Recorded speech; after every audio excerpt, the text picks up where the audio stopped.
오전에 함께 보실 말씀은 창세기 3장 21절 한 구절을 보도록 하겠습니다. 창세기 3장 21절입니다. 21절에서 또 주 하나님께서는 아담과 그 아내에게 가죽으로 옷들을 만들어 그들에게 입히시니라. 자, 말씀 위에 조명 주시라고 같이 기도하시겠습니다. 고마우신 아버지 하나님, 저희들이 과연 누구이고 무엇이건데 이렇게 복된 환경을 누릴 수 있도록 해주셨습니까? 과연 동서공을 막론하고 이러한 교회가 있었겠습니까? 이 모든 것은 하나님께서 우리에게 복을 주셔서 마련해 주신 환경입니다. 하나님께서는 이 교회를 향해 기대하시는 것이 있습니다. 복음을 증거하고 진리를 증거하고 이 땅에 한글 킹제임 성경을 정착시키는 일입니다. 주님께서는 그 일들을 지난 30년 동안 수행해 오셨고 지금도 수행하시며 주님 오실 때까지 그 일을 하라고 우리에게 명령하고 계십니다. 우리 부족한 자들을 들어서셔서 감사드립니다. 지난 5월 4일과 5일에 구원받은 260명의 혼들로 인해서 다시 한번 감사드립니다. 이 시간 제가 하나님의 말씀을 강론할 때 제 안에 충만히 거해주시고 각자의 믿음의 분량과 지식의 분량에 따라 효과적으로 역사해 주셔서 모든 성도들이 이 말씀을 통해 유익을 얻고 한 단계 더 믿음의 도약을 이룰 수 있도록 도와주시길 간구드립니다. 김광진 형제가 어려움 가운데 놓여 있습니다. 주님의 도우심이 필요합니다. 주님의 능력으로 수술이 잘 이루어질 수 있도록 역사해 주십시오. 의사의 손길 하나하나에 주님께서 역사하시고 개입해 주시길 간구드립니다. 속히 회복될 수 있도록 도와주십시오. 주 예수 그리스도 이름으로 기도했습니다. 아멘. 그리스도인의 패션 감각, 그리스도인의 패션 감각이라는 제목으로 설교하겠습니다. 우리의 구주이신 예수 그리스도께서는 그분의 성도들이 먹을 것과 입을 것에 대해서 올바른 자세를 지닐 것을 말씀하시는데요, 특히 이렇게 말씀하시죠. 너희 목숨을 위하여 무엇을 먹을까 무엇을 마실까 또 몸을 위하여 무엇을 입을까 염려하지 말라. 목숨이 음식보다 중요하지 아니하며 몸이 의복보다 중요하지 아니하냐. 사도 바울은 이렇게 말하죠. 우리에게 먹을 것과 입을 것이 있으면 이것들로 만족할 것이니라. 여러분은 이 두 개의 본문을 자주 접했을 텐데요, 이 두 개의 본문을 읽으면서 좀 이상한 걸 못 느꼈습니까? 먹을 것과 입을 것은 있는데 주거지에 대해서는 얘기가 안 나와요. 거할 곳에 대해서는 언급이 없죠. 그럼 집이 없어도 되는 것인가? 그건 아니겠죠. 집은 있어야겠죠. 구원받은 이래로 남은 생애를 복음과 진리를 전파하고 교회들을 세우며 보냈던 바울은요, 자기 생업으로 뭘 만들었습니까? 천막을 만들었습니다. 바울이 어떤 집에 있었다는 얘기 들어본 적 있습니까? 천막을 치고 사는 사람들은요, 언제나 떠날 준비가 되어 있는 사람들입니다. 거듭난 그리스도인 역시나 이 세상에서 안주하며 사는 사람들이 아니죠. 하늘의 본향을 향해 나아가고 있는 타국인이요 순례자들인 것입니다. 주님이 부르시면 언제든지 이 천막을 거둘 준비를 하고 살아야 되는 것이죠. 집안에 잡다하고 불필요하게 무언가를 쌓아놓고 사는 사람들이 아닙니다. 항상 이사를 갈 때쯤 되면 온갖 쓰레기들이 막 나오죠. 그동안 쟁여놨던 쓰레기들이 막 나오는 것이에요. 그만큼 쓸데없는 것들을 집안에 쌓아놓고 사는 것이에요. 예수님께서는 약속하셨습니다. 나의 아버지 집에는 많은 저택들이 있느니라. 그렇지 아니하면 내가 너희에게 말하였으리라. 나는 너희를 위하여 처소를 마련하러 가노라. 이 세상은 우리의 집이 아니고 우리가 영원히 거처할 저택은 저 셋째 하늘에 있기 때문에 어디에서 살지 주거지에 관한 부분은 염려할 대상조차 되지 않는다는 말씀인 것이죠. 따라서 우리는 먹을 것과 입을 것이 있으면 이것들로 만족할 수 있어야 됩니다. 실제로 바울은 하나님께서 공급해 주신 먹을 것과 입을 것으로 만족하며 살았죠. 그걸 어떻게 할 수 있냐면 바울이 마지막 죽음의 문턱에서 어떤 집도 안 남겼습니다. 어떤 부동산도 안 남겼습니다. 어떤 건물도 안 남겼습니다. 거액이 들어있는 어떤 통장도, 증권도, 주식도, 은행 계좌도, 어떤 화려한 교회 건물도, 많은 헌금 액수도 남기지 않았습니다. 특히 순교를 앞둔 그 상황에서는 오직 먹을 것과 입을 것에 관해서만 유념했는데요, 그는 사랑하는 영적인 아들 디모데에게 속히 오라고 말하면서 이렇게 부탁하죠. 뇌가 올 때 내가 트로아에 있는 카포의 집에 두고 온 외투를 가져오라. 입을 것이죠. 또 책들을 가져오되 특히 양피지로 된 것을 가져오라. 당시 로마 지하 감옥에 갇혀있던 바울은 입을 것이 필요했습니다. 이제 곧 있으면 강한 추위가 닥치기 때문에 그런 것이죠. 추운 겨울을 대비하기 위해서 입을 수 있는 외투가 필요했던 것입니다. 또한 먹을 것이 필요했는데요, 물론 육신의 허기를 채워줄 성대한 저녁 식사나 배불리 먹을 음식을 원한 것은 아니었습니다. 속사람을 살찌울 영적 양식이 필요했죠. 자, 그래서 책들, 특히 양피지로 된 것을 가져오라고 말했습니다. 양피지로 된 것, 구약의 두루마리 성경을 말하는 것이죠. 바울은 늘 그러했지만 인생의 마지막 순간에도 생명의 양식인 하나님의 말씀과 함께하기를 원했던 것입니다. 오늘 설교 본문은요, 먹을 것과 입을 것 중에서 입을 것에 관해 말씀하고 있습니다. 사실 인류가 타락하기 전에는요, 거주할 집은 물론 입을 것이 전혀 필요 없었습니다. 오직 먹을 것만 필요했어요. 창세기 1장 29절 30절 보십시오.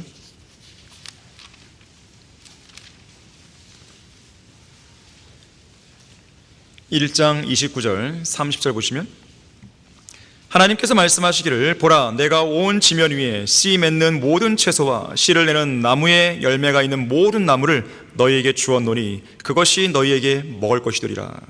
땅의 모든 짐승과 공중의 모든 새와 생명이 있어 땅 위를 기어다니는 모든 것들에게 내가 모든 푸른 채소를 먹을 것으로 주었노라 하시니 그대로 되니라. 먹을 것만 필요했어요. 하지만 최초의 인류가 죄를 짓고 타락했을 때 눈이 둘 다 열렸고 자기들이 벌거벗은 줄 알게 됩니다. 그리고 벌거벗은 몸을 가리기 위해 옷이 필요해졌죠. 그렇게 해서 만들어진 최초의 옷이 무화과나무 잎을 엮어 만든 치마였습니다. 무화과나무는 자기 의를 상징하죠. 인간의 의를 상징합니다. 하지만 성경은 인간의 의에 대해 이렇게 말씀합니다. 우리는 다 불결한 것 같고 우리의 모든 의는 더러운 걸레 같으며, 더러운 걸레와 같은 인간의 의로는 인간의 더러운 죄를 가릴 수 없고 또 온전히 덮을 수도 없고 깨끗하게 제거할 수도 없어요. 그래서 하나님께서는 오늘 본문에 나오는 대로 나뭇잎으로 만든 옷을 치워버리시고 가죽옷을 입혀주신 것이죠. 히브리어 구약 성경의 아람어, 고대 시리아어를 아람어라고 그러죠. 아람어 번역본인 탈굼에서는요, 여기 나오는 가죽을 뱀의 가죽이라고 설명합니다. 하지만 뱀은 마귀죠. 본문에 나오는 가죽은 뱀 가죽이 아닙니다. 오히려 양 가죽이죠. 어린 양의 가죽인 것입니다. 왜냐하면 어린 양은 성경 전체에서 세상 죄를 제거하시는 예수 그리스도의 강력한 예표가 되기 때문에 그렇습니다. 자, 이렇듯 지구상에서 최초로 죽임을 당한 짐승은 어린 양이었습니다. 이 땅에 최초로 붉은 피를 쏟은 짐승은 다름 아닌 어린 양이었습니다. 다시 말하자면 아버지 하나님께서는 친히 그 어린 양을 죽이시고 그리고 얻으신 가죽으로 직접 옷들을 만드셨고 또 그 옷들을 죄를 범한 인류에게 직접 입혀 주신 것이죠. 하나님께서 인류에게 선사하신 최초의 옷이 바로 이 가죽옷이었습니다. 실제로 오늘 본문 3장 21절에 보게 되면 옷들을 만들고 옷들을 입힌 주체가 누군지 보세요. 인간이 아닙니다. 주 하나님께서는 아담과 그 아내에게 가죽으로 옷들을 만들어 그들에게 입히시니라. 어쨌든 이날 이후로 타락한 인류는요, 자기들의 벌거벗은 몸을 가리기 위해 옷 입는 생활을 시작하게 되는 것이죠. 특별히 하나님께서는 구원받은 그리스도인들을 위해서 매우 독특한 옷들을 마련해 주셨습니다. 그런 가운데 성도들이 패션에 관한 독특한 영적 감각을 갖고 살아가기를 원하고 계세요. 자, 그리스도인이 갖추어야 할 영적인 패션 감각. 첫 번째로, 현대인들의 벌거벗는 세태는 마귀 들린 자들의 표식입니다. 지금은 하나님 곁으로 가고 없지만 한때 예언의 능력이란 이름의 단파 방송 프로그램을 통해서 미국 전역은 물론 전 세계를 향해 성경 예언에 관한 해석과 다양한 음모들의 실체를 방송한 사람이 있었습니다. 또 여러 권의 베스트셀러를 쓰기도 했었죠. 텍스 마스 형제입니다. 텍스 마스 형제. 우리도 이제 그 월간지에 가끔씩 이제 번역을 해서 기고를 했었죠. 그 형제가 2015년에 출간한 책 하나가 있는데요, 제목이 뭐냐면 미쳐버린 목사들과 교회들이. 그야말로 경악을 금치 못할 미친 교회들과 목사들이 미국에 있는 것이죠. 그것도 많은 숫자가 그렇습니다. 252페이지 분량의 이 책에서 언급하고 있는 대표적인 사례 3가지만 소개하면 이렇습니다.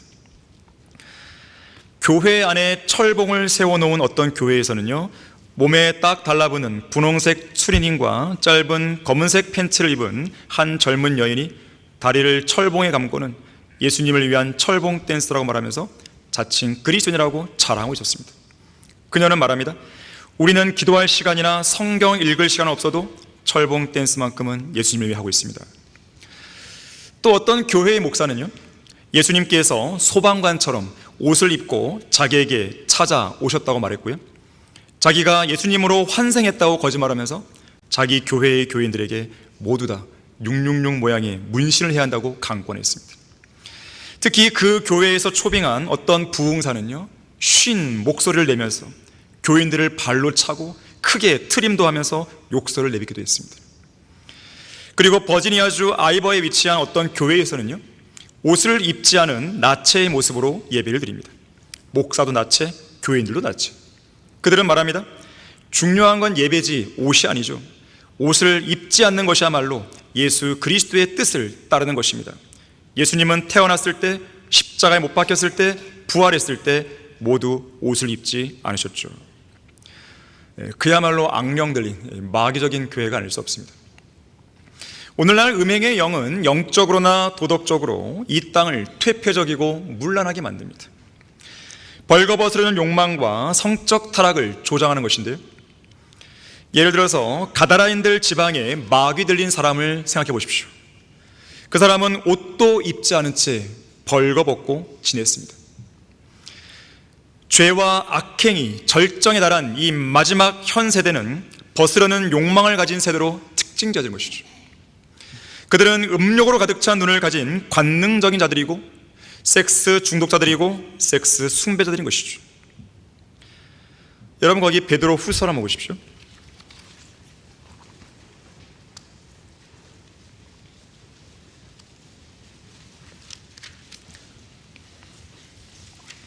베드로 후서 2장을 보시면요,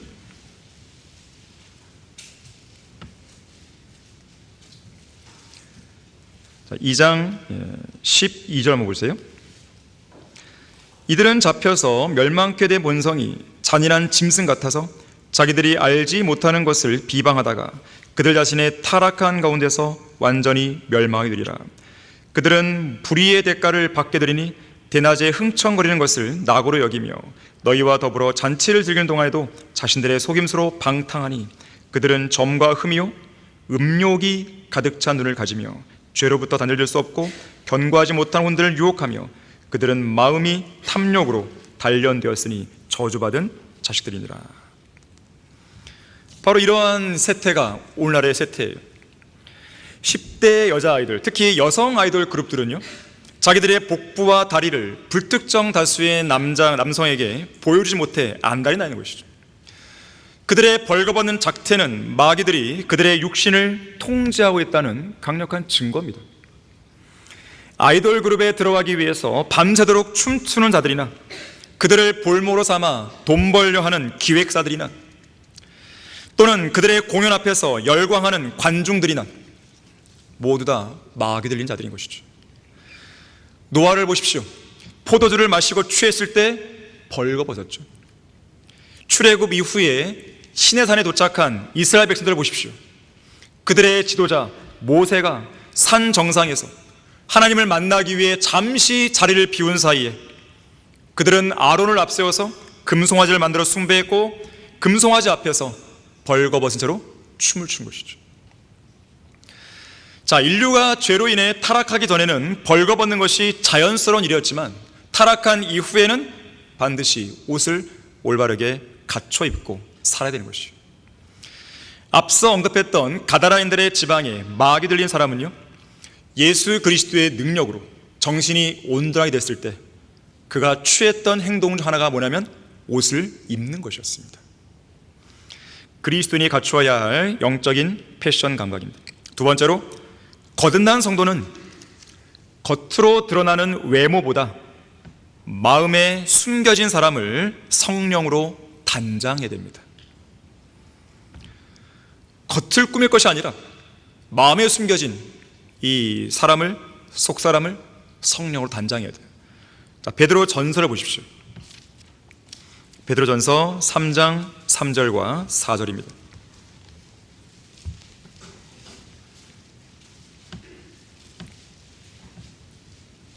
3절에서 너희는 머리를 닦고 금으로 치장하거나 옷을 입는 외모로 단장하지 말고 오직 마음에 숨겨진 사람을 썩지 아니하는 것 곧 온유하고 고유한 영으로 단장할지니 그것은 하나님 보시기에 매우 값진 것이니라.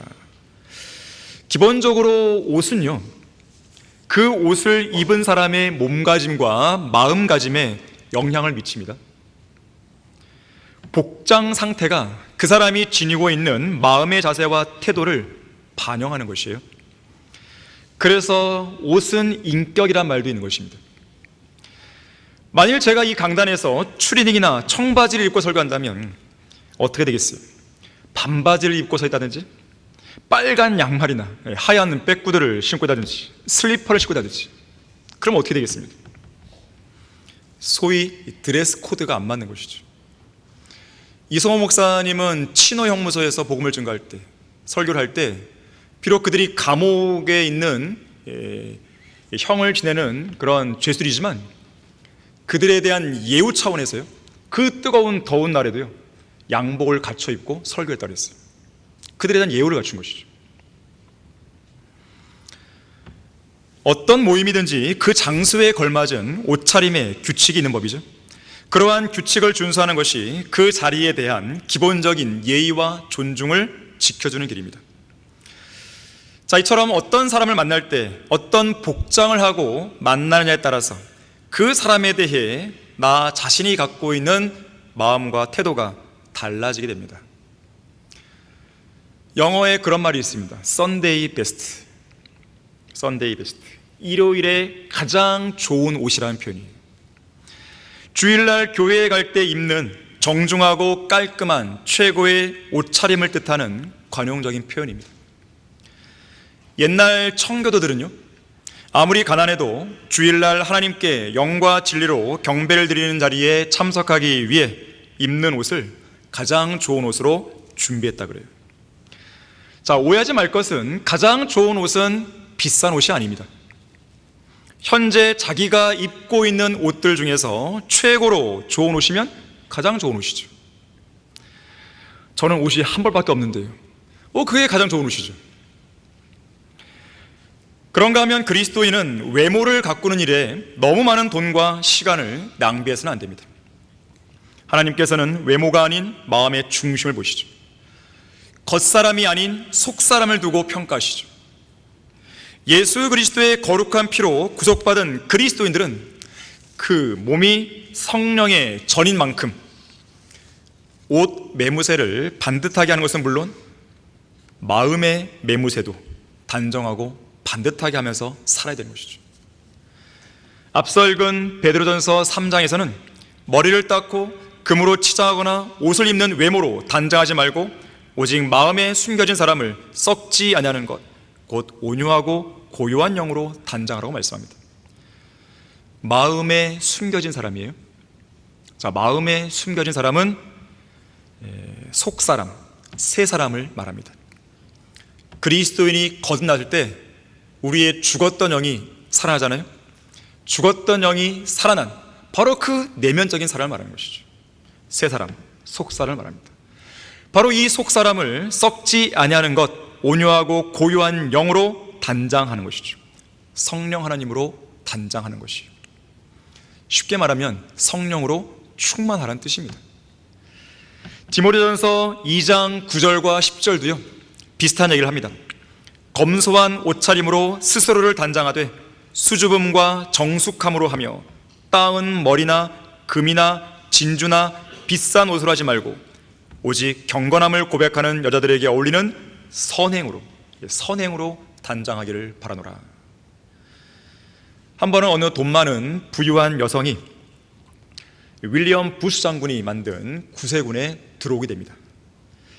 이 여성은 구세군에 참여하면서 부시 장군에게 묻습니다. 저는 그동안 화려한 옷만 입고 살았습니다. 이 화려한 옷을 입기를 너무나 좋아하는데 꼭 이 투박한 구세군 제복을 입어야 하는 것입니까? 그러자 윌리엄 부스가 말했습니다. 그렇습니다. 당신의 화려한 옷이 가난한 사람들에게 위화감과 이질감을 준다면 그것은 패션이 아니라 일종의 장벽 같은 걸림돌이 됩니다. 우리의 구세군 제복은 세상과 우리 사이에 가로막힌 장벽을 허물고 예수 그리스도의 군사임을 나타내는 깃발이 되어야 합니다. 또 한 번은 어떤 젊은 청년이 찰스 스펄전을 찾아와서 묻습니다.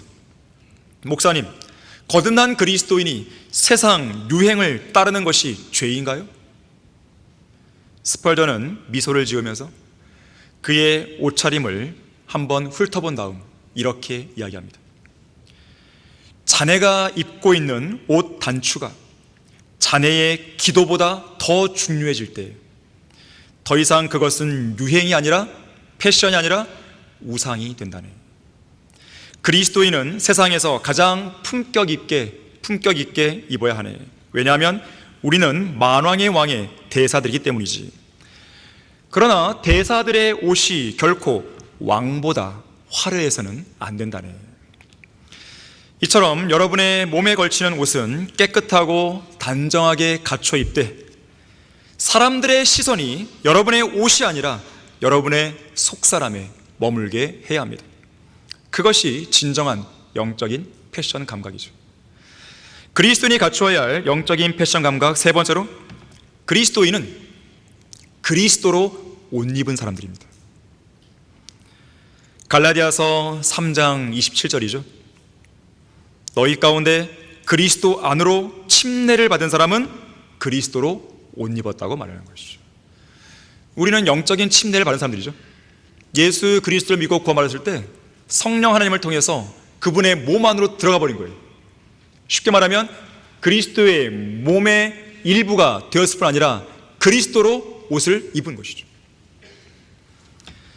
이 옷은 온 우주에서 가장 값비싼 최고 브랜드의 옷입니다. 누가복음 15장에는요 방탕하게 살다가 모든 것을 탕진하고 돌아온 작은 아들이 나오죠. 아버지가 그 작은 아들을 두 팔로 안아주고 가장 좋은 옷을 입혀주는 내용이 나옵니다. 구원받은 그리스도로 본다면 우리는 세상 한가운데 죄인으로 살다가 예수 그리스도를 믿고 구원받았을 때 주님께로 돌아온 것이죠. 자, 그러한 우리에게 가장 좋은 옷을 입혀주신 것이죠. 스가랴 3장 4절과 5절에서는요 대제사장 여호수아에게서 더러운 옷들을 벗기고 옷을 바꿔 입히는 장면이 나오기도 합니다. 자, 이건 역시나 영적으로 볼 때 우리가 구원받는 모습과도 연결되는 것이에요. 이사야 61장 10절에서는요 내가 주를 크게 기뻐하겠으며 내 혼이 하나님을 기뻐하리니 이는 그가 구원의 의복으로 나를 입혀주셨고 그가 나를 의의 겉옷으로 덮어주시어 마치 신랑이 장식물로 자신을 꾸민 것 같이 신부가 보석으로 자신을 단장함같이 하셨음이라고 말씀합니다. 자, 이처럼 우리의 아버지 하나님께서는 더러운 걸레 같은 인간의 의를 우리에게서 벗기시고 온 우주에서 가장 좋은 옷인 예수 그리스도로 우리를 옷 입혀 주셨습니다. 자, 그렇다면 우리가 입고 있는 이 옷이 왜 가장 좋은 옷인가? 우리는 그리스도로 옷 입었는데 왜 이 옷이 가장 좋은 옷인가? 우선 이 옷은요, 예수 그리스도를 구주로 믿는 그 믿음만 있으면 누구나 값없이 받을 수 있는 의복이기 때문에 그렇습니다. 자기 의가 아니라 하나님의 의, 하나님의 의를 믿음으로 받아들일 의향만 있다면 누구든지 이 옷을 공짜로 받을 수 있어요. 여러분이 입고 있는 그리스도라는 이 옷, 돈 주고 산 사람 있습니까? 그 사람은 구원받지 못한 거예요. 네, 못한 거죠. 우리는 믿음 하나로 공짜로 얻은 것이에요. 최고의 옷을. 하나님 아버지의 자비롭고 은혜로운 선물입니다. 또한 이 옷은요, 엄청난 희생의 대가가 요구되었기 때문에 가장 좋은 옷이죠. 대부분의 옷의 원료는요, 피 흘림이 없이 얻어집니다. 양의 털은 어떻습니까? 그냥 깎으면 되는 것이죠. 면화는 어떻습니까? 목화에서 솜의 원료가 되는 부분을 채취하는 것이죠. 명주실, 실크는 어떻습니까? 감아서 모으죠. 하지만 우리가 입고 있는 이 가장 좋은 옷의 원료는 예수 그리스도께서 받으신 엄청난 고통의 대가를 통해 얻어진 것이죠. 예수 그리스도의 고귀한 피로 물들인 옷인 것입니다. 세 번째로는 이 옷은요, 수선할 필요가 없어요. 고칠 필요가 없어요. 세탁소에 보낼 필요가 없습니다. 재봉틀이 필요 없어요. 이 옷은 영원히 낡아지지 않습니다. 헤어지지가 않습니다. 시간의 흐름에 따라 이 옷 소매가 닳거나 해지지가 않습니다. 옷의 단축구멍도 실이 풀리지가 않습니다. 옷깃 역시나 새카만 때로 얼룩지지 않죠. 이 옷은 여러 번 세탁해도 색깔이 바라지 않습니다. 이 옷은 지상의 어떤 의류 생산 공장이나 백화점에서, 상점에서, 할인점에서 발견할 수 없는 옷이에요. 오직 하늘나라로부터 공수된 옷입니다. 또한 이 옷은 어느 누구도 우리에게서 강제로 벗기거나 강제로 빼앗아갈 수 없는 옷입니다. 우리의 대적인 사탄은 절대로 우리가 한 번 입은 이 옷을 빼앗아갈 수 없어요. 보통 이 형제들끼리는 옷을 물려 입죠. 자매들끼리는 서로 옷을 바꿔 입기도 하죠. 딸들은 어머니 옷을 그대로 입기도 하죠. 하지만 이 옷은 그럴 수 없습니다. 여러분 한 사람만 입는 옷이에요. 같이 공유할 수 있는 옷이 아니에요. 물론 그리스도라는 똑같은 옷이지만 각자가 입고 있는 옷이에요. 빌려주거나 양도하거나 빌려 입거나 할 수 없는 옷입니다. 중요한 것은요, 보통 이 옷들은 한 번 입으면 좀 실증나죠. 또 몸이 커지게 되면 줄어들기도 하잖아요. 갑자기 살이 찌면 옛날 옷이 안 들어가죠. 하지만 이 옷은 그럴 필요가 없습니다. 장소와 관계없이 항상 입고 있는 옷이고 매일같이 입어도 질리지 않는 옷이죠. 20세기 복음 전파자였던 월터 윌슨은, 우리도 책이 있지만요, 그의 책 윌슨의 잠언에서 이 가장 좋은 옷에 대해 이렇게 말합니다. 이 옷은 우리를 언제나 아름답게 해주는 옷입니다. 당신이 누구이든지 간에, 또 당신의 머리카락이 무슨 색이든지 간에 그 옷은 당신을 아름답게 해줍니다. 당신의 몸매가 매력적이지 않을 수도 있습니다. 코가 너무 크거나 아래턱이 뒤쪽으로 많이 쳐져 있거나 아니면 이중턱을 가르칠지도 모릅니다. 그러나 이 옷을 입는 데는 당신의 물리적인 외모가 전혀 문제되지 않습니다. 가장 좋은 옷인 이 하늘의 옷은 분명코 당신을 위한 의의 옷이 될 것입니다. 지금 바로 당신이 예수 그리스도를 믿음으로 영접하면 그분께서는 가장 좋은 옷으로 당신을 옷 입혀 주실 것이며, 그로 인하여 당신은 그분의 임재 안으로 들어갈 수 있게 될 것입니다. 여러분이 그 옷을 지금 입고 있기 때문에 영과 진리로 경배를 드리는 것이 의미가 있는 거예요. 그리스도인이 갖추어야 할 영적인 패션 감각. 네 번째로, 그리스도로 옷 입은 그리스도인은요, 이 옷에 걸맞은, 그리스도라고 하는 이 옷에 걸맞은 인격과 성품으로 옷을 입어야 됩니다. 골로새서 3장 14절 한번 보겠습니다. 그리스도라고 하는 이 옷에 걸맞은 그런 인격과 성품으로 우리는 옷을 입어야 됩니다. 골로새서 3장 14절입니다.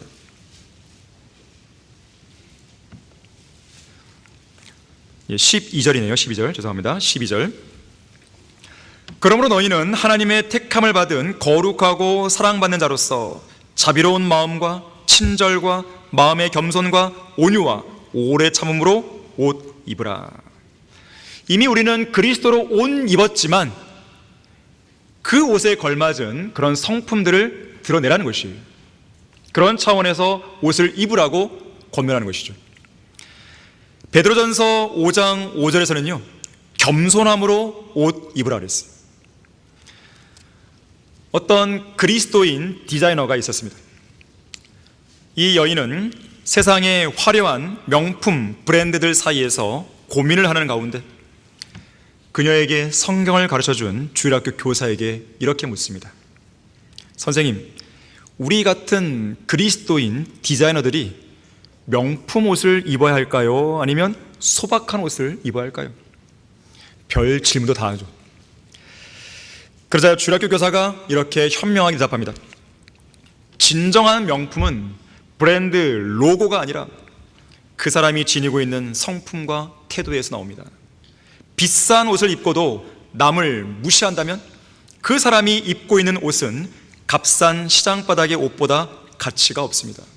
반대로 평범한 옷을 입고 있어도 그리스도의 향기가 난다면 그 사람 자체가 이 세상에 하나뿐인 최고의 명품, 곧 하늘나라의 명품이자 하나님의 작품이 되는 것입니다. 여러분은 명품 브랜드인 버버리 원피스를 입으려 하기보다 자비로운 마음으로 옷 입어야 됩니다.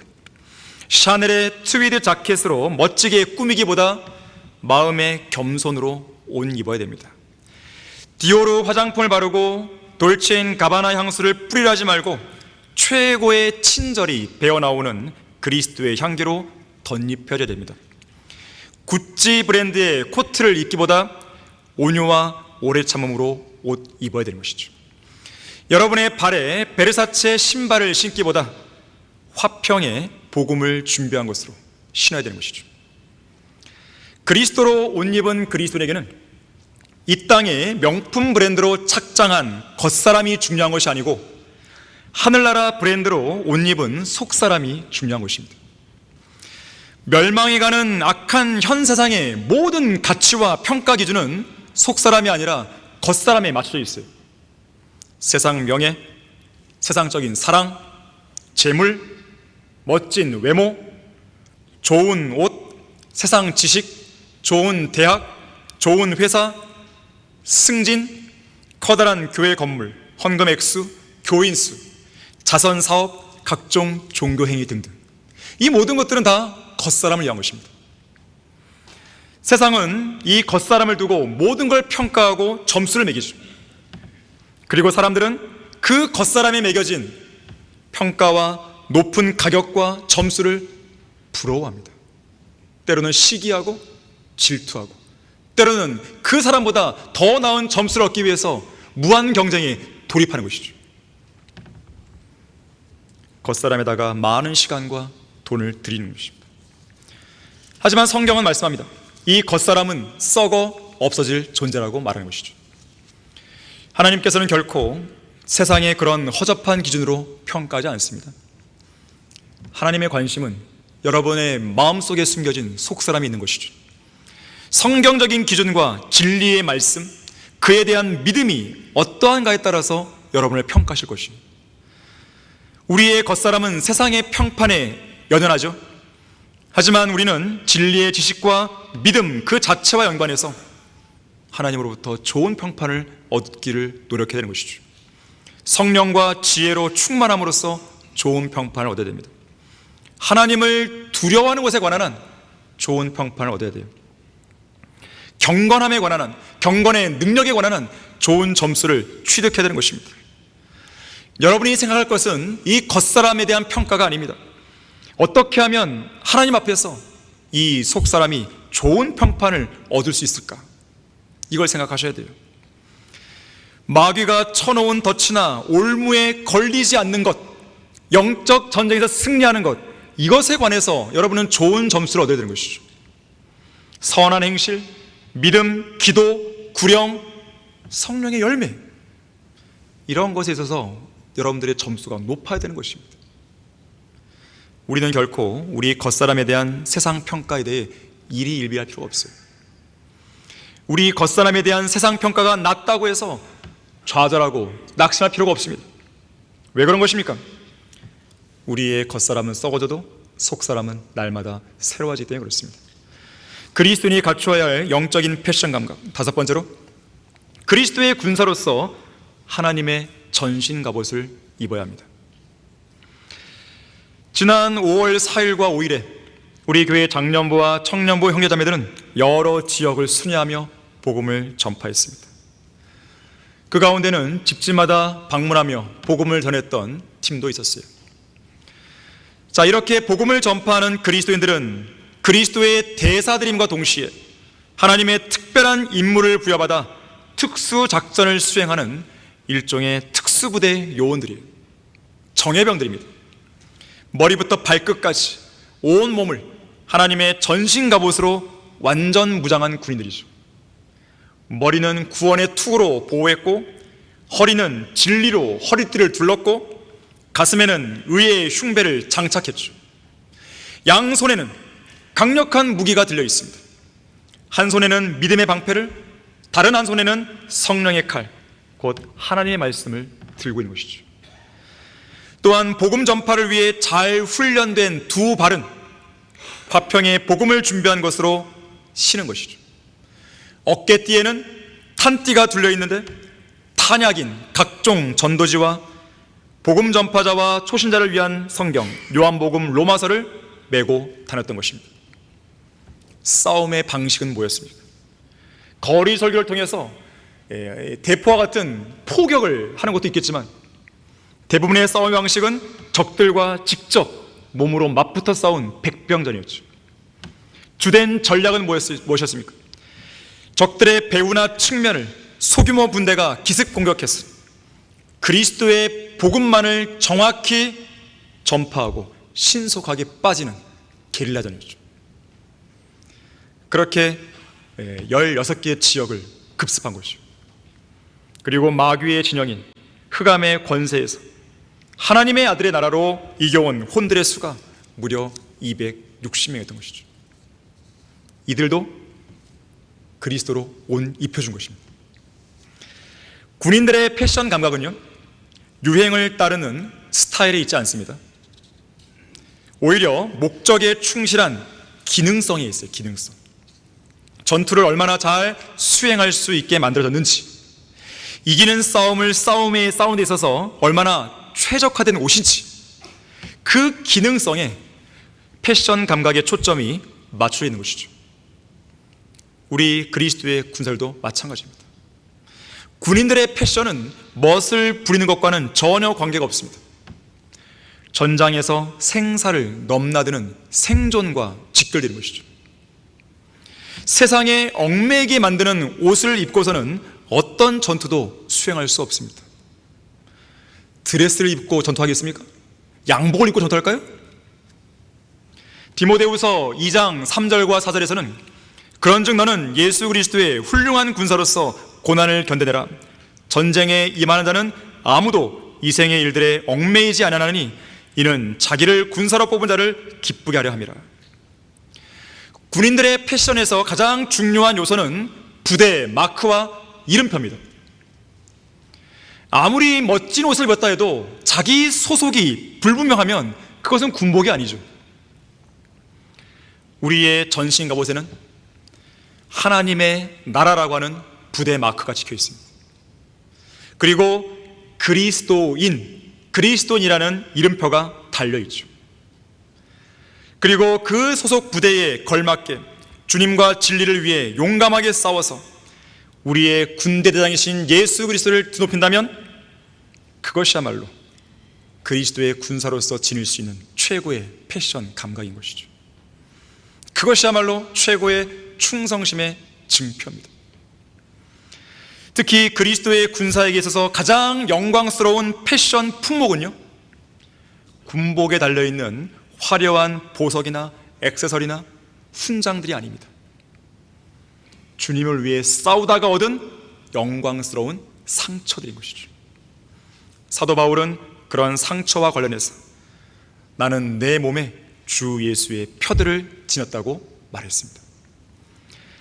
그리스도인이 갖추어야 할 영적인 패션 감각, 마지막 6번째로 육신의 장막집을 벗고 난 후에 우리가 즉시로 입게 될 혼적인 옷이 있습니다. 혼적인 옷. 자, 고린도후서 5장 1절을 보십시오.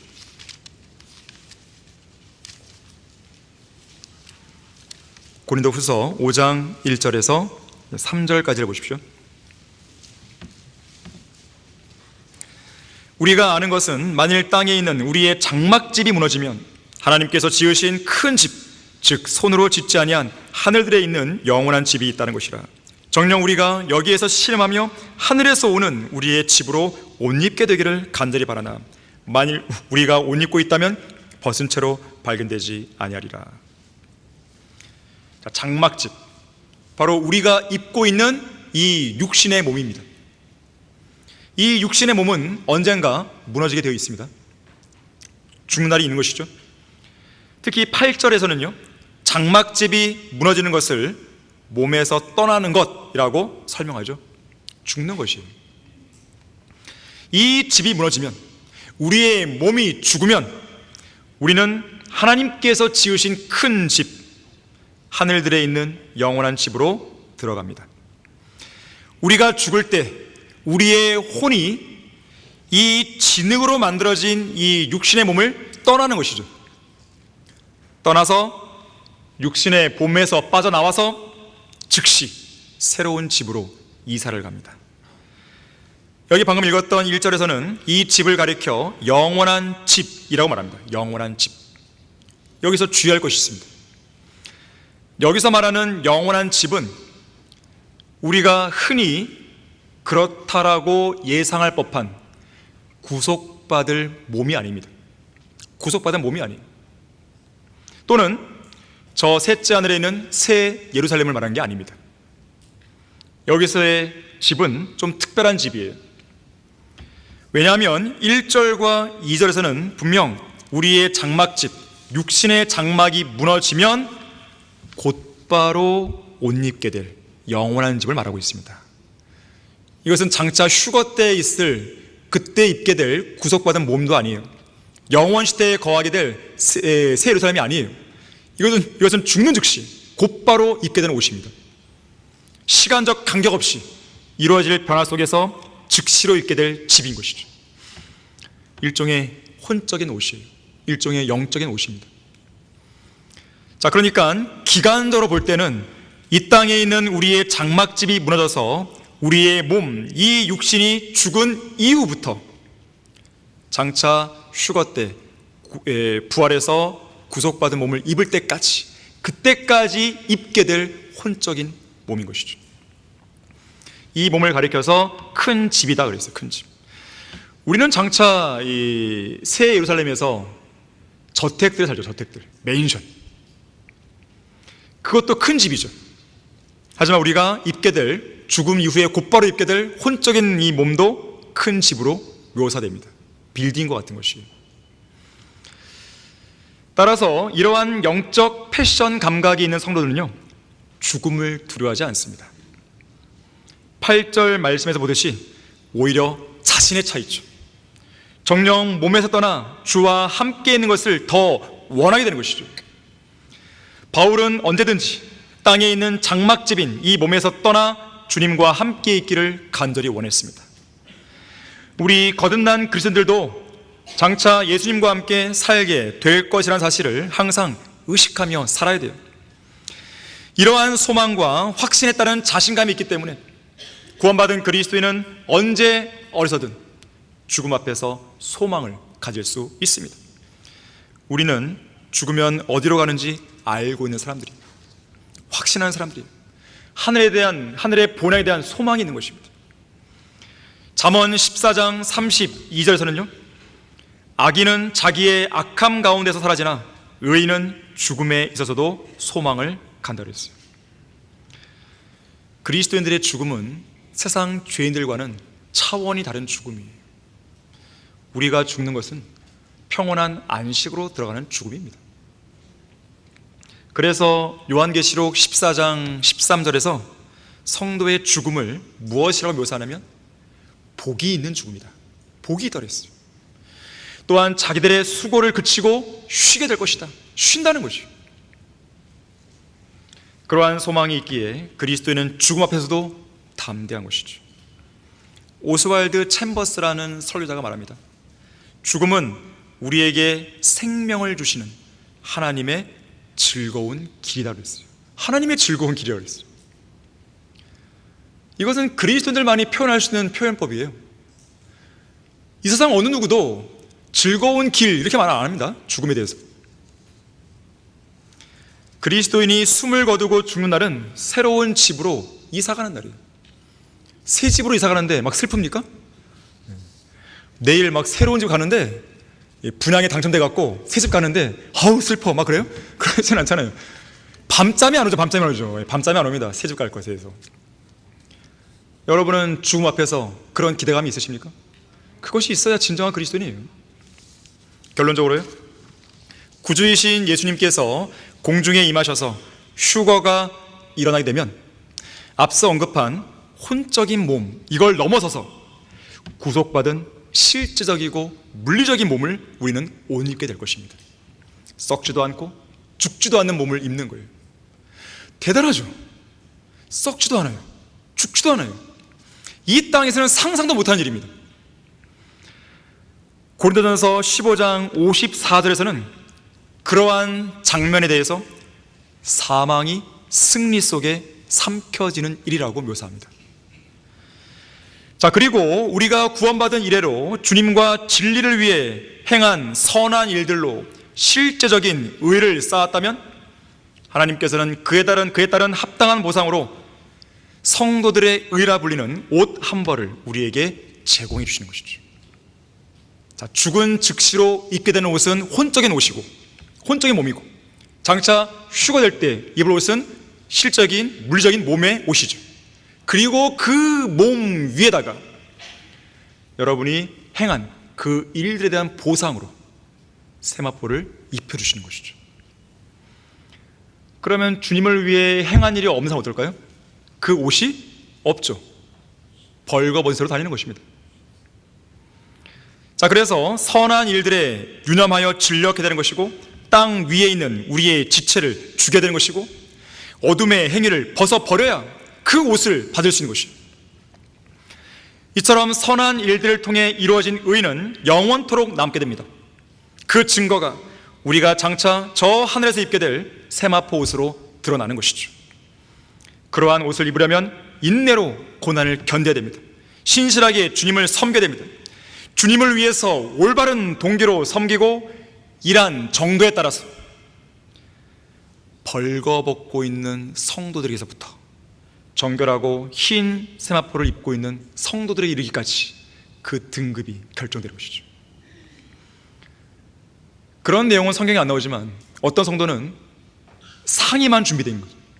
어떤 성도는 하의만 준비된 사람, 어떤 성도는 이 팔만, 어떤 성도는 반팔만, 그럴지도 모르겠습니다. 그래도 최소한 벌거벗은 성도가 없기를 바라는 것이죠.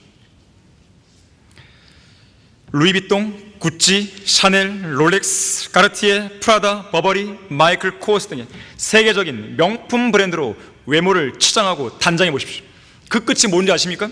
시기, 증오, 상대적인 박탈감, 상실감, 정신병동과 병원 침대, 무덤, 그리고 영원한 불못에서 옷 입게 될 벌레들로 귀결되는 것이죠.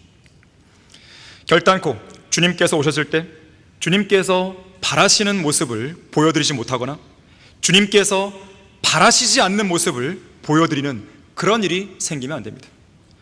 하나님께서 마련해 주신 옷을 입고 그 옷에 따른 영적인 패션 감각을 가지고 올바른 인생을 살아가길 바라겠습니다. 자, 기도하겠습니다. 고마우신 아버지 하나님, 저희들을 사랑해 주시고 진리의 말씀으로 풍성하게 늘 먹여주셔서 감사드립니다. 이 시간 선포된 말씀들 우리 성도들이 마음속에 잘 새길 수 있도록 도와주십시오. 지금까지의 생활이 엉망이거나 주님께서 보실 때 부적합한 그런 모습이 있었다면 오늘을 계기로 다시 쇄신하고 회개하고 주님께 밀착할 수 있는 계기로 삼을 수 있도록 도와주십시오. 주 예수 그리스도 이름으로 기도했습니다.